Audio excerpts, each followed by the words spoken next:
It's back to the future for electric cars. First developed nearly 2 centuries ago, electric cars were quieter and easier to start than their gasoline cousins.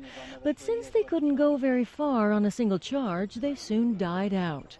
Now, thanks to improved technology and concern for the environment, the electric car, with its zero emissions, is staging a dramatic comeback. It really is, we think, a revolution in the electrification of the vehicle. This is the Chevrolet Volt, a new kind of hybrid electric that you charge up by simply plugging into an outlet. You'll plug it in the evening when you get home. Just in the garage. You'll be able to go into your garage, you'll have an installed plug, and you'll charge it overnight, and then the next day, on what for most people is their daily commute, you can go 40 miles on electric-only range. And you can keep going for another 400 miles or so, thanks to a gas-powered generator on board that recharges the battery. The Volt, on display at this electric car conference in Raleigh, is expected to get up to 100 miles to the gallon. But the holy grail, according to General Motors' head of research and development, is to eliminate the need for gasoline altogether. Our goal, though, as GM, is really to wean ourselves off petroleum, to address the CO2 issue, to address energy diversity. A pretty lofty goal, but it turns out North Carolina is at the forefront of efforts to achieve it.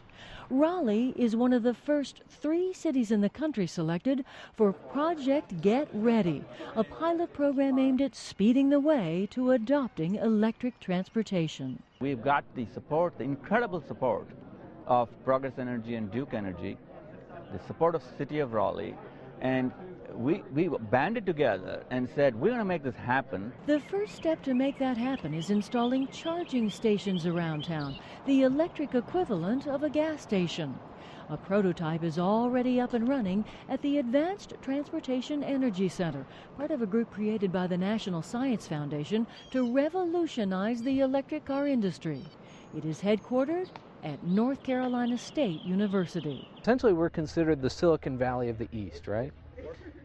Well, we also have very strong electric utilities in the state. Duke Power, Progress Energy, Dominion Power, the electric cooperatives, they're all very interested in developing these technologies to use electricity smarter, to use energy smarter.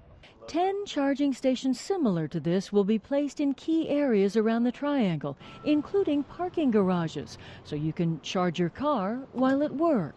What we're doing is we're helping to figure out how communities, businesses, and the towns and the utility, how everybody's going to work together to bring these charging stations and make them available to the public. Ken Delaney is with Advanced Energy, a nonprofit devoted to energy efficiency and part of the NC Get Ready team. He says it's no secret how important this trial run is, that if electric transportation works here, it can probably work anywhere. Honestly, I think it's inevitable that we certainly plan to succeed here in Raleigh. Even if it takes us a little bit longer, I think that it's inevitable that we will eventually all be driving some sort of electrified transportation.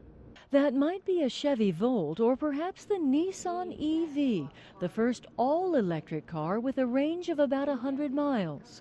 Or it might be one like this, a traditional hybrid with an added battery pack for a longer range. Organizers hope to see lots of electric cars on the road in North Carolina, but with the price of a Volt expected to be about $40,000, that could be a tough sell in a tight economy. Still, they hope consumers will look past the price tag and consider the environmental payback, driving a car that in electric mode has zero emissions. You might look it through the lens of actually feeling very good that you're sitting parked on I-40, parked, I'm saying, on I-40. No one feels good when they're parked on I-40. And you're not emitting anything. You might feel good about that.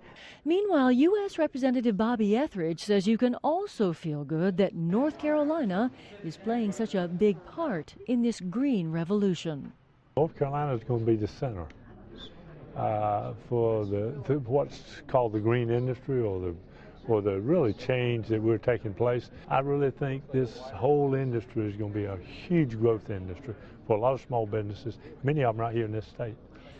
The federal government is fueling that growth with a $2.4 billion pledge for electric car research, as well as tax breaks for consumers. There is currently a federal tax incentive that's up to $7,500 off of the purchase price of the vehicle if it's a qualifying plug-in hybrid electric vehicle.